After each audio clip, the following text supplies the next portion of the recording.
Welcome back to day 19 of this Chronological One-Year Bible podcast. Today's episode is a big one. We're diving into one of the most dramatic and thought-provoking moments in the Bible, when God tests Abraham by asking him to sacrifice Isaac. Yeah, it's intense. I mean, imagine that, being told to offer up your only son, the one you've waited decades for. That's next-level faith or insanity. Right? What gets me is how calm Abraham seems. No argument, no hesitation, just here I am. And the next morning he's saddling a donkey. It's like, did he even sleep that night? I'd be tossing and turning like crazy. But he just gets up early and heads out. And he doesn't even tell Isaac what's going on at first. They walk together for days. That must have been the longest 3-day journey of Abraham's life. Seriously. And then comes that heartbreaking moment. Isaac asks, "Where's the lamb?" That hits deep. Yeah. And Abraham's reply, God will provide. It's such a simple answer, but it's loaded. Trust, hope, fear, all in one sentence. Or maybe even a bit of denial.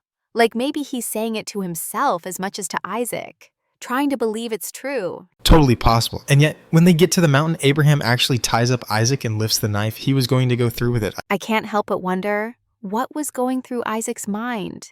He's old enough to carry wood. He can definitely figure out what's going on. Exactly. He doesn't run, doesn't resist. At least the text doesn't say he does. Maybe that says something about Isaac's trust too? Or maybe he was just in shock. I mean, this is your dad tying you up on an altar. That's a traumatic day. And then, the voice, the angel calls out just in time. Do not lay a hand on the boy. Instant relief, but also, wow, talk about divine timing. Classic dramatic flair, right when the knife is raised. God definitely has a sense for cinematic tension. You're not wrong. And then suddenly there's a ram caught in the thicket. It just happens to be there at the perfect moment. That's always fascinated me. The ram didn't just appear, it was already there. Abraham just hadn't seen it yet. Exactly. It's like the provision was already in place. He just had to take the journey to the breaking point to see it. Which says a lot about how faith works, huh? Sometimes the answers are there, but you can't see them until you're right at the edge. And that's when Abraham names the place the Lord will provide. That name outlived the event. It became a statement of trust. But here's the thing. What kind of God asks you to do something like that? That question still messes with people. It does. I think part of the point is that it's not really about Isaac. It's about obedience, about whether Abraham loves the gift more than the giver. That's deep and heavy. Like, do I cling tighter to what God gave me or to God himself?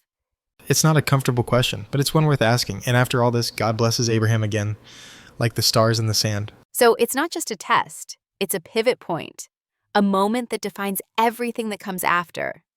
And then we shift into chapter 23, and the mood changes. Sarah dies. It's like we go from mountain-high faith to grave-deep grief. Yeah, that contrast is so striking. One chapter, he's ready to lose his son. Next chapter, he's mourning his wife. Abraham goes into negotiation mode with the Hittites. It's very practical, very human. Finding a burial plot. I find it so grounding.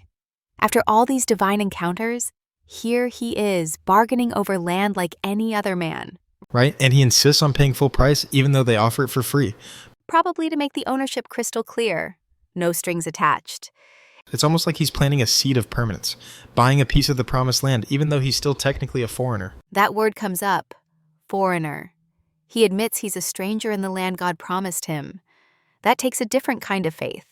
Faith with long-term vision, knowing you won't see the end result, but living like it's coming. And then, in chapter 24, we get this beautiful story of finding a wife for Isaac.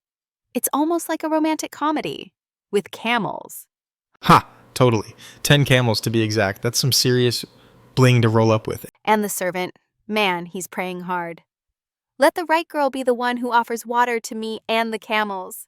And Rebekah shows up, like clockwork. Doesn't just offer water, she hustles to water 10 camels. That's no small task. Girl was strong and generous. You gotta respect that. And the servant's just standing there like, is this really happening?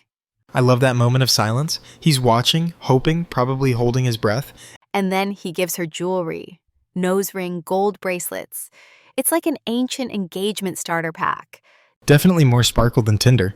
And he asks if there's room at her father's house, which is kind of like meeting the parents on the first day. Speed dating, biblical style. And when the servant retells the whole story to her family, he emphasizes God's hand in everything. That repetition is interesting. It's like he's saying, look, this isn't coincidence. This is divine orchestration. And her family agrees. This thing comes from the Lord. No objections, just acceptance. Though they do ask her to stay a bit longer. 10 days, minimum. Maybe they're just not ready to let her go. Or maybe they want time to process. I mean, their daughter's about to marry a man she's never met, miles away. But Rebekah says, I will go. That line gives me chills. No hesitation, just courage. It echoes Abraham's call, doesn't it? Leave your home, step into the unknown. Totally. And when she meets Isaac, he's out meditating in the field, like he senses something's about to change. She asks, "Who's that man?" And when she finds out it's Isaac, she veils herself. So symbolic. A gesture of modesty, yes, but also reverence. And Isaac takes her into his mother's tent. It's like the cycle of life continues, love after loss. That last line, he loved her, and he was comforted after his mother's death. That hits soft and hard. It's the kind of ending that reminds you. Life is both brutal and beautiful. Faith costs, but it also restores. And through it all, testing, mourning, journeys, and marriages, God keeps weaving the story forward. That's the thread, isn't it? Not just provision in crisis, but presence through everything. Exactly. And maybe the question for us is, what altars are we being called to? What camels are we being asked to water? Haha, metaphorically speaking. But yeah, how far are we willing to go to trust that the Lord will provide? That's the question we'll leave you with today. Thanks for hanging out with us, and we'll catch you next time. Take care and keep walking, even if you don't see the ram yet. Blessings.